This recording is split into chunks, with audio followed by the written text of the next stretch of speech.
جیسے ہی 14 تاریخ کا سورج غروب ہوتا ہے اور 15ویں کی شام آتی ہے تو سرے شام سے اللہ تبارک و تعالی اپنے بندوں سے ندا فرماتا ہے، اعلان فرماتا ہے، اے میرے بندو تم میں کون ہے جو مجھ سے مغفرت طلب کرے تاکہ میں اس کو بخش دوں؟ تم میں کون ہے جو مجھ سے روزی مانگے تاکہ میں اس کو روزی عطا کروں؟ تم میں کون ہے جو مجھ سے اولاد مانگے تاکہ میں اس کو اولاد عطا کروں؟ آج مانگو مجھ سے جو مانگنا ہے۔ بعض لوگوں کا خیال یہ ہے کہ اللہ تعالیٰ یہ تو ہر رات کہتا ہے، لیکن فرق شب برات میں اور ہر رات میں فرق کیا ہے؟ شب برات میں اور ہر رات میں فرق کیا ہے؟ لوگ کہتے ہیں کہ یہ تو اللہ ہر رات کہتا ہے۔ اللہ ہر رات کہتا ہے، مگر ہر رات وہ رات کے آخری حصے میں کہتا ہے۔ اور شب برات کی خصوصیت یہ ہے کہ شب برات میں اللہ تبارک و تعالی مغرب ہی سے جیسے ہی سورج غروب ہوتا ہے ویسے ہی اللہ کا اعلان ہوتا ہے جو مانگنا ہے مانگو میں تمہیں عطا کروں گا۔ اور اللہ تعالیٰ پہلے آسمان پہ تجلی کرتا ہے جیسا کہ اس کی شان ہے، یعنی عوام کی زبان میں اللہ تبارک و تعالیٰ پہلے آسمان پر نزول اجلال فرماتا ہے، پہلے آسمان پر جلوگر ہوتا ہے اپنی شان کے لائق، آسمان دنیا پر جلوگر ہوتا ہے اپنی شان کے لائق، اس کے انوار و تجلیات کی خصوصی توجہ ہوتی ہے آسمان دنیا پر، اور اللہ تعالیٰ اپنے بندوں سے کہتا ہے آج تم مجھ سے جو مانگو گے میں تمہیں عطا کروں گا۔ لیکن مانگنے والوں کو چاہیے کہ وہ یقین سے مانگے، اور اللہ کا شکر ہے کہ آج ہم اللہ کی بارگاہ میں مانگنے کے لیے آئے ہیں۔ انشاءاللہ ضرور ملے گا، لیکن یقین سے مانگیے گا، پورے وثوق سے مانگیے گا، اللہ تعالیٰ کی طرف پوری توجہ اور لو لگا کر کے مانگیے گا، اللہ ضرور عطا فرمائے گا۔ میرے آقا صلی اللہ علیہ وآلہ وسلم کے دیوانوں، لیکن آج ہم سب سے پہلے اللہ کی بارگاہ میں رجوع کریں گے، توبہ کریں گے۔ دیکھیے بہت سارے لوگ ایسے ہیں جو یہ سوچتے ہیں کہ بھئی اللہ تو کریم ہے، اللہ تو رحیم ہے، ہم کچھ بھی کریں وہ ہمیں معاف کر دے گا۔ لیکن ایک بات آپ سے کہنا چاہتا ہوں، بے شک اللہ کریم بھی ہے، رحیم بھی ہے، 70 ماہوں سے زیادہ اپنے بندوں سے وہ پیار بھی کرتا ہے۔ دوسری طرف ہماری توجہ نہیں ہے، مگر اللہ تبارک و تعالی غیرت والا بھی ہے، اور اس کی غیرت کا عالم یہ ہے کہ اگر معصوم جس کو اس نے اپنے ہاتھوں سے بنایا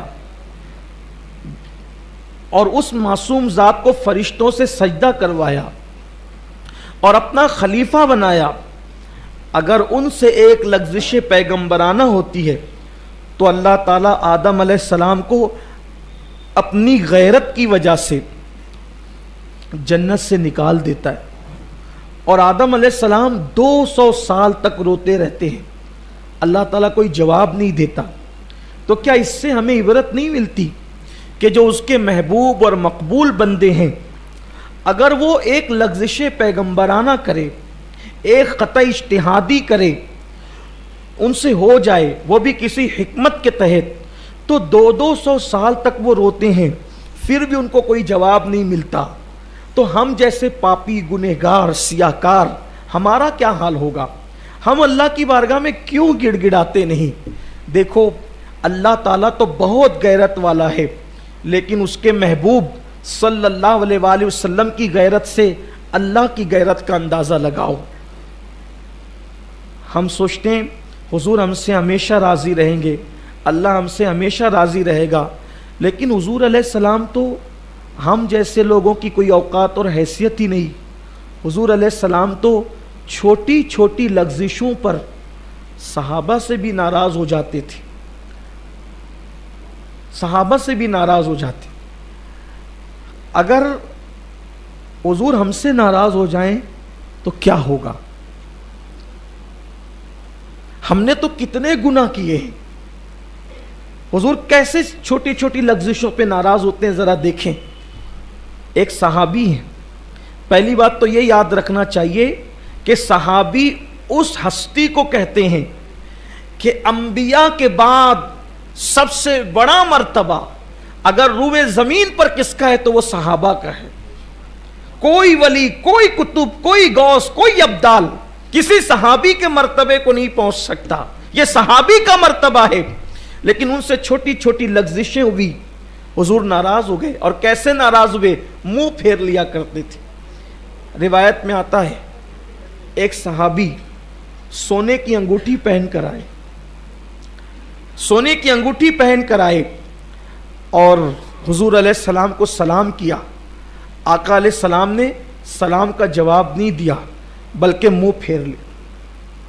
حضور علیہ السلام نے منہ پھیر لیا. جتنے میرے بھائی سن رہے ہیں, میری بہنیں اگر اپنے گھروں میں بیٹھ کر سن رہی ہے, میں ان سے پوچھنا چاہتا ہوں مرتبہ کیا ہے؟ صحابی. لغزش کیا ہے؟ سونے کی انگوٹھی. سلام کر رہے ہیں, جواب نہیں, منہ پھیر لیا. دوسری طرف سے آئے, شاید حضور نے پہچانا نہیں, سلام کیا, ادھر سے منہ پھیر لیا. اللہ اکبر. وہ صحابی بے چین ہو گئے. میرے اور آپ کی طرح وہ لوگ زبانی دعوے دار نہیں تھے عشق رسول کے, وہ سچے عاشق تھے. بے چین ہو گئے. حضور جان نور, غریب پرور, بندہ نواز, آقا کیوں ناراض ہیں؟ ناراضگی کی وجہ کیا ہے؟ آقا نے فرمایا میں تیرے ہاتھوں میں جہنمیوں کا زیور دیکھ رہا ہوں, میں تیرے ہاتھوں میں جہنمیوں کا زیور دیکھ رہا ہوں. بس اتنا کہنا تھا. انہوں نے سونے کی انگوٹھی اتاری اور پھینک دیا. پھر اللہ کے رسول تشریف لے گئے تو کسی نے کہا سونا تو مردوں پہ حرام ہے, عورتوں کے لیے تو جائز ہے, سونا اٹھاؤ اور سونا اٹھا کر کے اس کو بیچ کر اپنی بیوی کا زیور بنا دو. انہوں نے فرمایا اللہ کی عزت کی قسم, جس چیز کو میں نے محبوب کی خوشی کے لیے پھینک دیا ہے اب میں اس کو کبھی نہیں اٹھا سکتا. حضور علیہ السلام نے لیکن چہرہ پھیرا. دوسری حدیث سنیں, بات سمیٹتا ہوں. دوسری حدیث پاک سنیں. وہ تو صحابی تھے, ان صحابی کا نام حدیث کی کتابوں میں مجھے نہیں ملا, ان کا نام مجھے نہیں مل سکا. ہو سکتا ہے کسی کے علم میں ہو ان کا نام, لیکن ان سے بڑی ہستی, ان سے بڑی ہستی اس لیے کہہ رہا ہوں کہ یقینی طور پر وہ صحابی نہ صدیق اکبر تھے, نہ فاروق اعظم تھے, نہ عثمان غنی تھے, نہ مولا علی تھے. ان چاروں میں سے کوئی نہیں تھا. ظاہر سی بات ہے جو بھی رہے ہوں گے وہ عام صحابہ میں رہے ہوں گے, لیکن اب ان سے بڑی ہستی, ذرا دل کے کانوں سے سننا بہت غور سے, ان سے بڑی ہستی پوری کائنات میں حضور علیہ السلام جس سے سب سے زیادہ پیار کرتے ہیں, پوری کائنات میں اللہ کے بندوں میں سب سے زیادہ حضور کو جس سے پیار ہے وہ ذات ہے حضور کی شہزادی سیدہ کائنات, ملکہ فردوس بری, طیبہ طاہرہ, عابدہ زائدہ, عابدہ زاہدہ, راکعہ ساجدہ, نقیہ تقیہ رقیہ, ام ابیہا عالمہ غیر معلمہ, سیدہ فاطمۃ الزہرا, فاطمہ بنت محمد, روح فدا و ارواحنا فدا صلی اللہ علیہ وآلہ وسلم. حضور علیہ السلام ان سے اتنی محبت کرتے تھے, اتنی محبت کہ ان کے بغیر حضور نہیں رہتے تھے. حضور علیہ السلام ان کے بغیر نہیں رہتے تھے. حضور علیہ السلام کا گھر اور ان کا گھر صرف ایک دیوار کا فاصلہ تھا, اور ابھی بھی حضور علیہ السلام جس حجرے میں آرام کر رہے ہیں اس سے لگا ہوا سیدہ کا حجرہ ہے.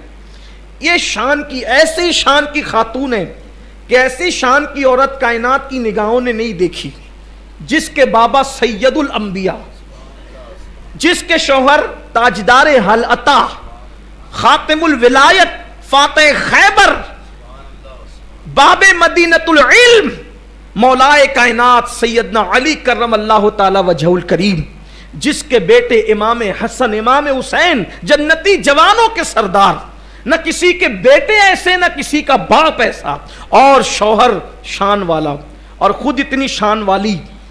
حضور کتنا پیار کرتے, جب وہ آتی ہیں تو حضور ان کے لیے اٹھ کے کھڑے ہو جاتے ہیں, ان کو اپنی جگہ پہ بٹھاتے ہیں, ان کے ہاتھ چومتے ہیں. حضور علیہ السلام ان کے ہاتھ چومتے تھے اور ان کو اپنی جگہ پہ بٹھا کے کہتے ہیں فاطمہ تجھ پر میرے ماں باپ قربان ہو جائیں. اتنی محبت محبت کرتے تھے اللہ کے رسول علیہ الصلوۃ والتسلیم کہ جب سفر پر جاتے تھے تو سب سے آخری میں سیدہ فاطمہ سے ملتے تھے، اور جب سفر سے آتے تھے تو سب سے پہلے سیدہ فاطمہ سے ملتے تھے۔ ایک دیوار کا فاصلہ تھا حضور کے حجرے اور ان کے گھر کے درمیان۔ بار بار جاتے تھے آقا، اور جب کبھی جا نہیں سکتے تھے تو حضور علیہ السلام نے دیوار میں ایک کھڑکی بنا دی تھی کہ جب جب فاطمۃ الزہرا کی یاد آتی کھڑکی سے پردہ ہٹا کر آواز دیتے، فاطمہ میری آنکھوں کی ٹھنڈک، قرۃ العین کہتے، میری آنکھوں کی ٹھنڈک، حضور کی آنکھوں کی ٹھنڈک۔ پھر سیدہ کا چہرہ دیکھ لیتے اور حضور علیہ الصلوۃ والتسلیم کو جو ہے وہ قرار آ جاتا، چین آ جاتا۔ اسی لیے امام اہل سنت نے سیدہ کو جان احمد کی راحت قرار دیا۔ جو رسول ہر بے چین دل کا چین ہے، ہر دل کی راحت ہے میرے رسول، اس رسول کے دل کی راحت کا نام سیدہ فاطمۃ الزہرا ہے۔ اتنی محبت کرتے ہیں کہ کہتے ہیں فاطمہ تو بضعۃ منی، فاطمہ میرے جگر کا ٹکڑا ہے۔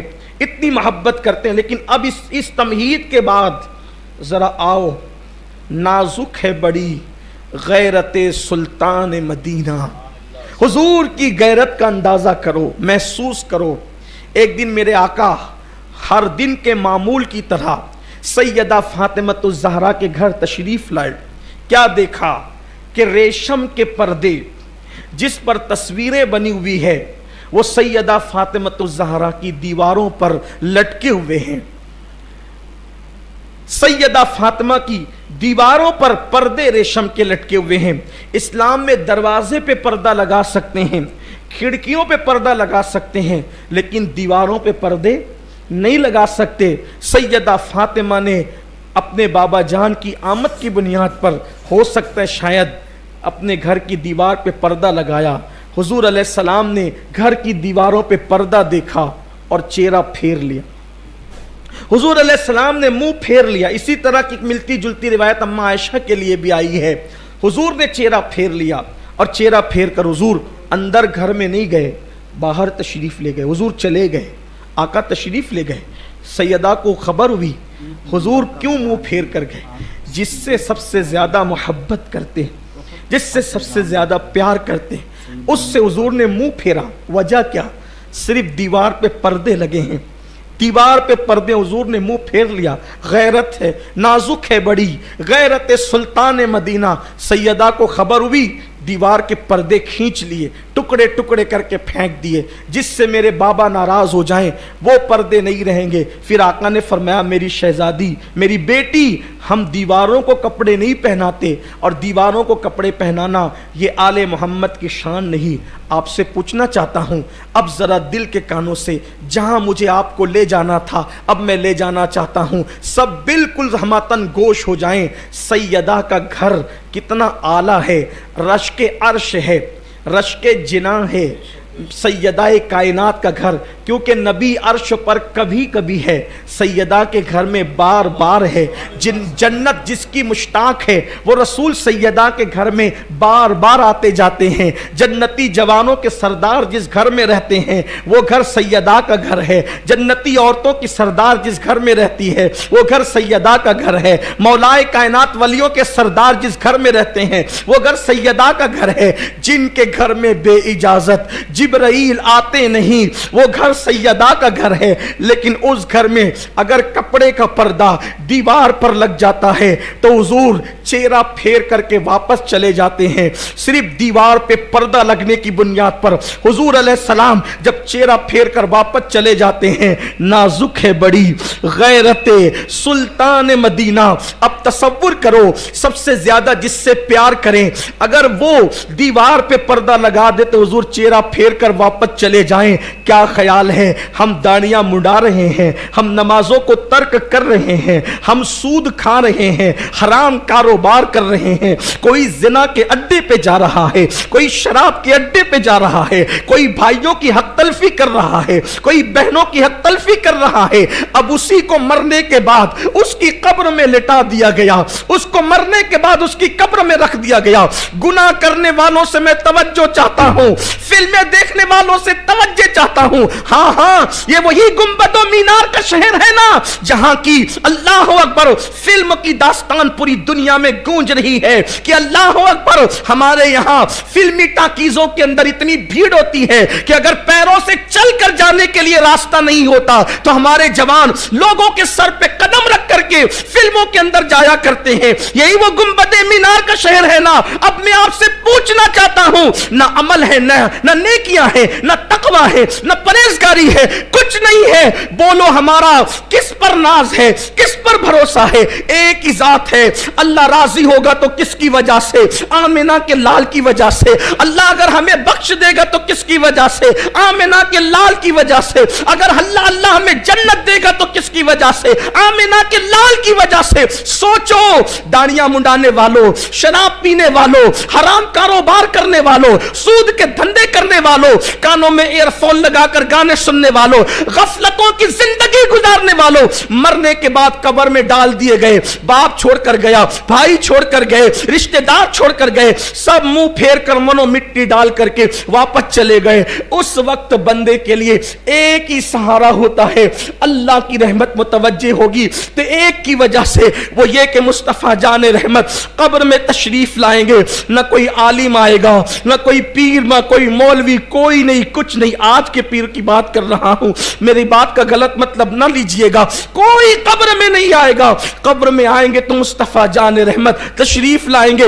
اب آپ مجھے بتائیں, جو اپنی بیٹی کے گھر میں جو ہے وہ پردہ دیکھ کر منہ پھیر کر واپس چلے جاتے ہیں, اگر ان کی نظر ہمارے چہرے پہ پڑی, یہ وہی آنکھیں تھی جو رات کے اندر موبائل پر گندے مناظر دیکھتی تھی, یہ وہی آنکھیں تھی اللہ اکبر جو عورتوں کو پاپ کی نظر اٹھاتی تھی, یہ وہی وجود تھا جو مسجدوں سے کوسوں دور رہتا تھا. ہاں ہاں یہ وہی لوگ تھے جنہوں نے مسجدوں کو ویران کر دیا تھا, جو فجر کی نمازوں میں سوتے پڑے رہتے تھے. مجھے بتاؤ, سیدہ اتنی پیاری ہے, اتنی نیک شہزادی ہے کہ جس کے وجود میں رسول اللہ کا خون ہے, اگر ان کے گھر میں دیوار پہ پردے دیکھ کر, اتنی چھوٹی سی بات دیکھ کر حضور چہرہ پھیر کر واپس چلے جاتے ہیں, اگر اللہ نہ کرے ہمارے جرائم کو, گناہوں کو, پاپ کو دیکھ کر اللہ کے رسول چہرہ پھیر کر واپس چلے گئے, ہماری قبر سے واپس چلے گئے. نازک ہے بڑی غیرت سلطان مدینہ.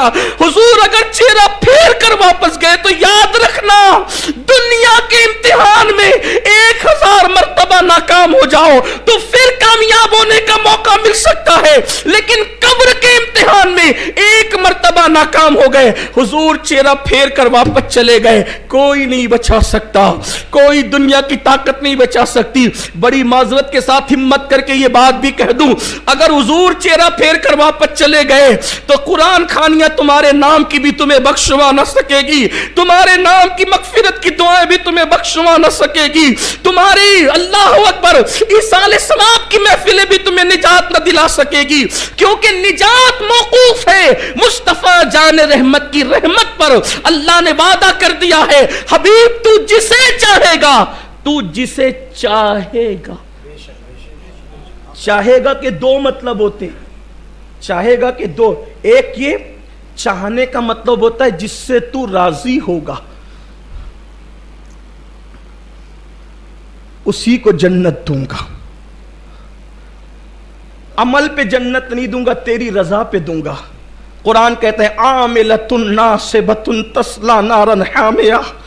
اللہ نے اعلان کر دیا عمل کر کے آئیں گے, محنت کر کے آئیں گے, پھر بھی جہنم میں ڈالوں گا, یہ کہہ کر ذوق انک انت العزیز الکریم, چکھ یہ جہنم کا عذاب. دنیا میں بڑا عزت دار بنتا تھا, تو نے بس میرے محبوب کو راضی نہیں کیا, سب کچھ کیا حبیب کو راضی نہیں کیا. بولیے آج ہم کیا کیا کر رہے ہیں؟ مجھے تو سیدہ فاطمہ اور سیدہ عائشہ کے گھر کی وہ داستان دیکھ کر حیرت ہوتی ہے. نازک ہے بڑی غیرت سلطان مدینہ, کتنی نازک ہے. اگر بیٹی کے ہاتھ میں سونے کے زیورات دیکھیں تو فرمایا فاطمہ یہ تمہاری شان نہیں کہ تم اس طرح کے زیورات پہنو. اللہ اکبر. آپ مجھے بتائیں, آج کی رات بس میں یہی کہنے آیا ہوں, تقریر تو بار بار میں آپ کے سامنے کرتا رہتا ہوں, آپ سنتے بھی رہتے ہیں, لیکن یہی کہنے آیا ہوں, بتاؤ قبر کا بھی کچھ خیال ہے؟ آج کے رات قبرستان اس لیے نہیں جاتے کہ مرحوموں پہ فاتحہ پڑھیں. قبرستان جانے کا مقصد ہی نہیں سمجھے. ارے مرحوم پر فاتحہ تو گھر بیٹھ کے بھی ہو سکتی ہے. باپ کی قبر سعودی میں، یمن میں، مصر میں، گھر بیٹھ فاتحہ پڑھ، وہاں ایصال ثواب پہنچے گا. قبرستان جانے کے لیے سنت کیوں ہے؟ قبر پر جا بیٹھ، دیکھ یہ قبرستان ہے. کبھی اس طرح بھی دیکھو قبرستان کو. شب برات میں قبرستان کیوں جاتے ہیں؟ تاکہ موت یاد آئے. جاؤ دیکھو، بڑے بڑے سیاسی لیڈر بے بس و بے کس پڑے ہوئے ہیں، بڑے بڑے مالدار بے کس و بے بس پڑے ہوئے ہیں، بڑے بڑے پہلوان بے کس و بے بس پڑے ہوئے ہیں، بڑے بڑے عزت دار بے کس و بے بس پڑے ہوئے ہیں، جن کے آنے پر تکبیریں بلند کی جاتی تھی، جن کے آنے پہ تالیاں بجتی تھی، جن کے آنے پر محلے اور